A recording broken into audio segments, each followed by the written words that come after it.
সাংবাদিক বন্ধুগণ, সবাইকে শুভেচ্ছা জানাচ্ছি। আজকের আমাদের আয়োজনে সবাই উপস্থিত হয়েছেন। জুলাই আমরা প্রত্যেকেই যেভাবে ধারণ করছি নানা আয়োজনের মধ্যে দিয়ে, সেই জায়গা থেকে জুলাই পেরিয়ে আহ সামনে আগস্ট শুরু হবে, অর্থাৎ আমরা 36 জুলাই পর্যন্ত আমরা জুলাইটাকে প্রত্যেকটা কর্মসূচি জুড়ে নানান আয়োজনের মধ্য দিয়ে নানান স্টেক হোল্ডার নানাভাবে উদযাপন করছে এবং সেটিকে স্মৃতিচারণ করার মধ্য দিয়ে নিজেদের কমিটমেন্ট জানান দেওয়ার চেষ্টা করছে। আমরাও 2024 সালের যে ছাত্র জনতার গণ অভ্যুত্থান, জুলাইয়ের যে গণ অভ্যুত্থান এবং দিন শেষে 36 জুলাই যে গণভবন বিজয় হয়েছে, সেই প্রত্যেক গণভবনকে ধারণ করে আমরা আহ 3 দিন ব্যাপী আয়োজন করবার চেষ্টা করছি ঢাকা বিশ্ববিদ্যালয়ে। ঢাকা বিশ্ববিদ্যালয়ে আমরা 5, 6, 7 আগস্ট 3 দিন ব্যাপী টিএসসি তে আমাদের নানান আয়োজনের মাধ্যমে আমরা জুলাইয়ের গণ অভ্যুত্থানকে, ছাত্র জনতার ত্যাগ তিতিক্ষাকে ধারণ করব, স্মরণ করব এবং আমাদের করণীয় এবং কমিটমেন্টকে জানান দেব।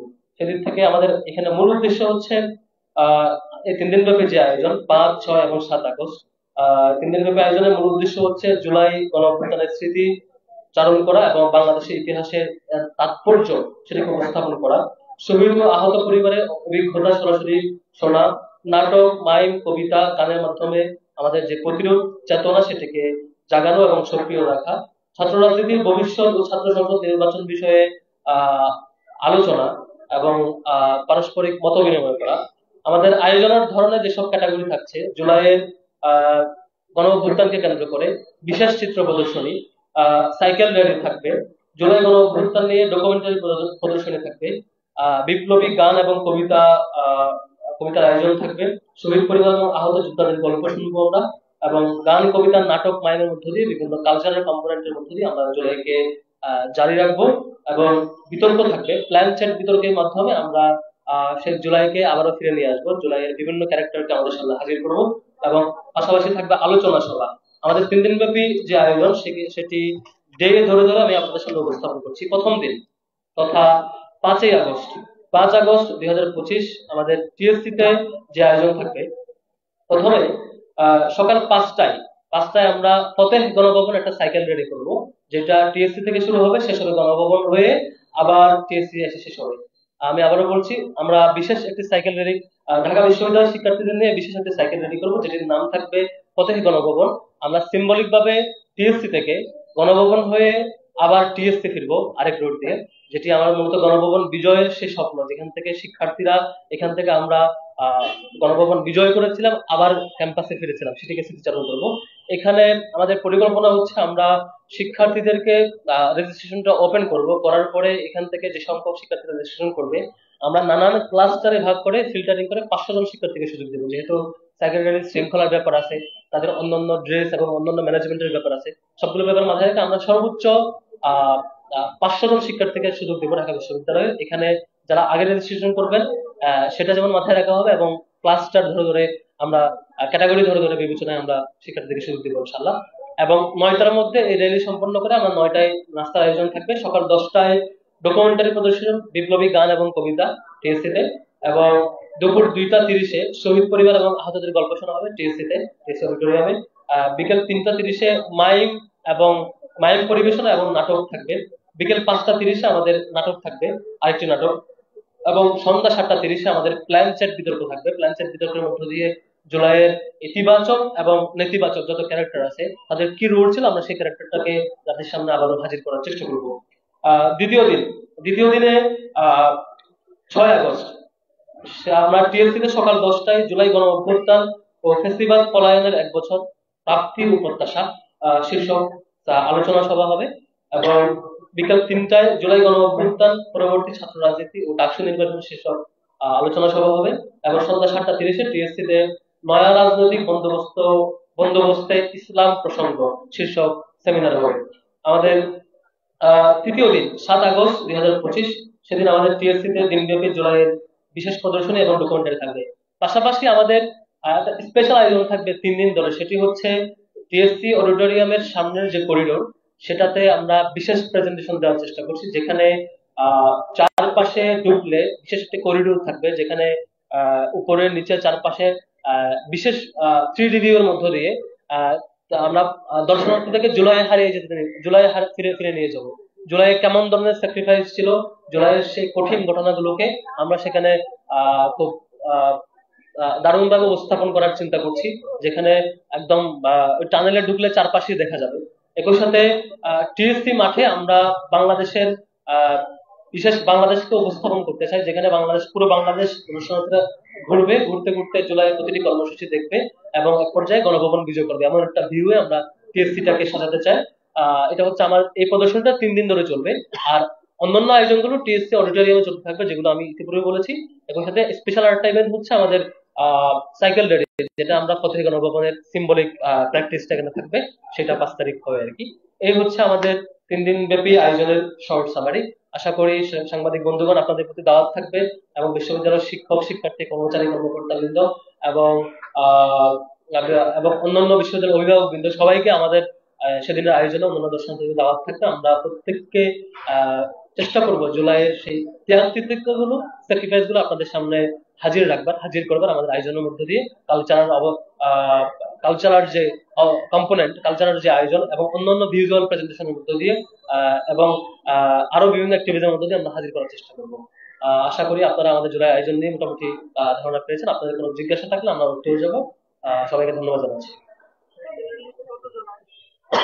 সাইকেল র্যালিতে আমাদের চিন্তা হচ্ছে, যেহেতু সাইকেল র্যালির শৃঙ্খলার ইস্যু আছে, পুরো রুট মেনটেন্যান্স ইস্যু আছে, আমরা রেজিস্ট্রেশন সাপেক্ষে আমরা ম্যাক্সিমাম 500 জনকে সুযোগ দেবো ঢাকা বিশ্ববিদ্যালয়ের শিক্ষার্থীকে। এই জন্য যারা আগে রেজিস্ট্রেশন করবে এবং যে ক্যাটাগরিতে যে কয়জন নিব সেই সাপেক্ষে সুযোগ পাবে আর কি। তো বেশি সংখ্যক শিক্ষার্থীকে আমরা সুযোগ দিতে পারবো না, আমাদের আয়োজনের জায়গা বিবেচনা করে আর কি।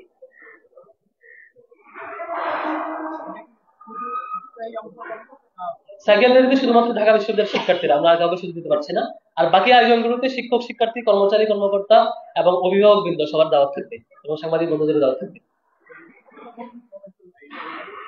আমাদের 3 দিন ব্যাপী সাইকেল র্যালি সকাল 5টায় শুরু হবে, ফজরের পরে আর কি আমাদের পরিকল্পনা। বাদ ফজর শুরু করবো, এটা 8টা সাড়ে 8টার মধ্যে শেষ করে ফেলবো, 9টায় তাদেরকে নাস্তার মধ্যে দিয়ে শেষ করবো। জি,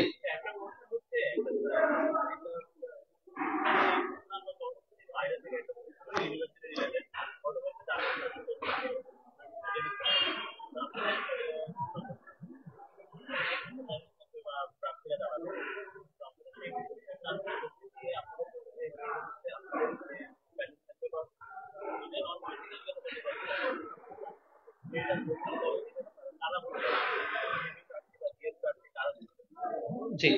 বিশ্ববিদ্যালয়ের ডাকসু নির্বাচনের তফসিল আপনারা দেখেছেন, এটা আমরা সাধুবাদ জানাই।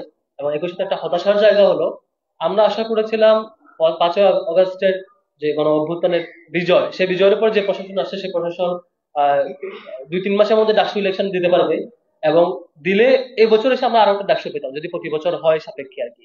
তো এটা ইন্টারিম পিরিয়ডে যেখানে আমরা 2টা ডাকসু পাওয়ার কথা, সেখানে মাত্র একটা পাচ্ছি এখন। এটা আসলে কনসার্নের ইস্যু, যে এতদিন দীর্ঘ অপেক্ষা করতে হচ্ছে। তবু অন্তত এখন এসে অন্তত ডেট দিয়েছে, এটা আমরা সাধুবাদ জানাই। ডাকসুর ব্যাপারে আমার পার্সোনাল অবস্থান এবং আমাদের সাংগঠনিক অবস্থান হলো, ডাকসুতে কে জিতলো, কে হারলো, কে প্রার্থী হলো, কে প্রার্থী হলো না, কে ভোটার হইলো, কে ভোটার হইলো না, এটার সাথে ডাকসু হওয়া না হওয়ার কোনো কানেকশন নাই। ডাকসু হইতে হবে, অন টাইমে হইতে হবে, এবং হচ্ছে ডাকসু প্রতি বছর নিয়মিত হইতে পারাটা, ছাত্রদের গণতান্ত্রিক প্র্যাকটিস করতে পারাটার মধ্যে দিয়ে সার্থকতা। আমি ফেল করতেই পারি, আমি জিততেই পারি, আমি ভোটার হইতেও পারি, নাও হইতে পারি। এসব ম্যাটার করে যদি কেউ ডাকসু হওয়া না হওয়ার ইকুয়েশন মাপে, এটা হবে স্বার্থবাদিতার আচরণ, এটা হবে ব্যাড ইন্টেনশনের বহিঃপ্রকাশ। আমরা আমরা যেটা বলতে চাই সেটা হচ্ছে, নির্ধারিত টাইমে ডাকসু হইতে পারাটা সাধারণ শিক্ষার্থীদের গণতান্ত্রিক প্র্যাকটিস করতে পারার বহিঃপ্রকাশ। তো এটাকে আটকে রাখার মানে এটা একটা ফেসিবাদী আচরণ। তো এতদিন আটকে ছিল, এটা খুবই দুঃখজনক ছিল, দীর্ঘদিন হয় নাই। এখন নিয়মিত হবে, একাডেমিক ক্যালেন্ডার অন্তর্ভুক্ত থাকবে, সেটা আমরা বিশ্বাস করি, এবং একাডেমিক ক্যালেন্ডার অন্তর্ভুক্ত সে দাবিটাই জানাই। দ্বিতীয়ত হচ্ছে, প্যানেলে কে প্রার্থী হবে, কে প্রার্থী হবে, আমাদের কারা হবে কারা হবে না, অনেকগুলো কোয়েশ্চেন আপনাদের আসছে নিশ্চয়ই। এবং আমাদের তফসিলে আপনারা দেখেছেন যে প্রার্থিতা জমা দেওয়ার ডেট একটা আছে, প্রার্থিতা প্রত্যাহারের একটা নির্ধারিত ডেট আছে। তো প্রার্থিতা জমা দান এবং প্রার্থিতা প্রত্যাহারের যে নির্ধারিত ডেট, সে সময়ের মাঝামাঝি সময়ে আমরা একটা ক্লিয়ার একটা অ্যানাউন্সমেন্ট দেবো ইনশাআল্লাহ। যেহেতু প্রার্থিতা অ্যাপ্রোচ করার ব্যাপার আছে, আবার কে কে প্রার্থী হবে ক্যান্সেল করার একটা ইস্যু আছে, প্রত্যাহারের ইস্যু আছে, আবার আমরা নানান স্টেক হোল্ডারের সাথে বসছি, অন্যান্য সংগঠনগুলোর সাথে, তাদের সাথে কোলাবোরেশনের ইস্যু আছে। আসলে দিন শেষে গিয়ে কারা কারা প্রার্থী হবে, কোথায় কোথায় আমাদের মধ্যে পারস্পরিক কোঅপারেশন হবে, এই সবগুলো নিয়ে সিদ্ধান্ত চূড়ান্ত হওয়ার পরে আমরা নির্ধারিত সময়ে আপনাদেরকে সেটা জানাবো আর কি ইনশাআল্লাহ।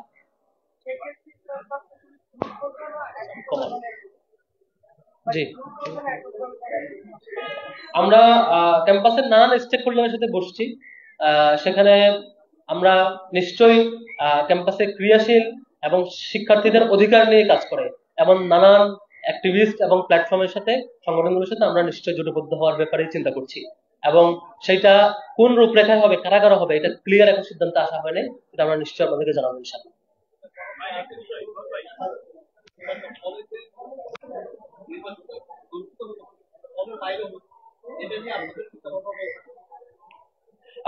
ডাকসু নির্বাচন হলের বাইরে হওয়াটা নির্বাচন কমিশন চিন্তা করেছে যে স্পেসিফিক কিছু প্লেসে নির্বাচনের ব্যবস্থা করবে। এটা নেতিবাচক না, এটা নিশ্চয়ই ইতিবাচক। বাইরেও হতে পারে। আমার কাছে মনে হয় যে বাইরে হওয়াটা আরো ভালো, যে বাইরের প্লেস গুলোতে হলে অনাবাসিক এবং আবাসিক শিক্ষার্থী সমান ফেসিলিটিসটা পায়। হলের মধ্যে হলে যেটা হয় যে মানে ম্যানেজমেন্টে যদিও হল কেন্দ্রিক, অনাবাসিক শিক্ষার্থীরা বাইরে থেকে এসে হলে দেয়, পলিটিক্যাল ইস্যু আসে অনেকগুলো, যদিও এখন হলে পলিটিক্যাল প্র্যাকটিস নাই, তবু এই ডাকসুটা যেহেতু বাইরে ভোটার মধ্যে ভোট প্রদানের মধ্য দিয়ে প্র্যাকটিস শুরু হচ্ছে, তো সামনের ডাকসুগুলোতে প্র্যাকটিস থাকলে নিশ্চয়ই এটা শিক্ষার্থীরা তুলনামূলক নিরাপদ ফিল করবে এবং এটা ইতিবাচক বলে মনে হয়। প্রত্যেকে ইতিবাচক ভাবেই নিয়েছে, প্রত্যেক সংগঠন, সেদিক থেকে আমরা এটা ইতিবাচক।